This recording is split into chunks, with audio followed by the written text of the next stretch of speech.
Hi guys, today I'm going to be addressing the issue of physical education in today's age and why it should be reformed to prior physical education from the 1950s to 1960s. So before I get into my argument, I want you guys to think about why in a country like ours where we're so obsessed with physical appearance and beauty and have so many healthy alternative options, why we have one of the highest rates of obesity, and why we spend around $2 trillion on healthcare, which is around $13,654 per person. And yet America is still one of the top countries that obesity is most prevalent in. So this is the documentary that I'm going to be centering my argument around. It's called The Motivation Factor, and basically it talks about a high school in La Sierra High, and it talks about the intense PE programs they had back then.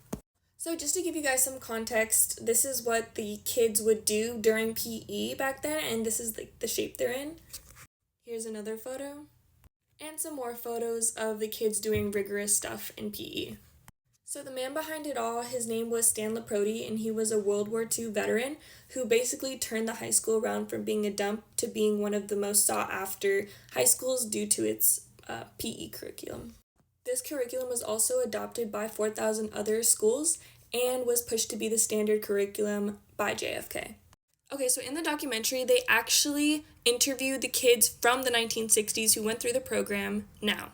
And what they found was, sorry, this is not the actual photo of the kids. I just couldn't find one because it's in the documentary and I rented it. Anyway, what they found was that they were all mentally sharp. They contributed their success to the high school curriculum, and they were all in great health and didn't have any health problems. In the documentary, we can see that schools that implemented this curriculum had an 83% decline in discipline issues, had better test scores, and were more confident and had better self-esteem. So unfortunately, the curriculum was dissolved in the 1970s and replaced with what we call PE today.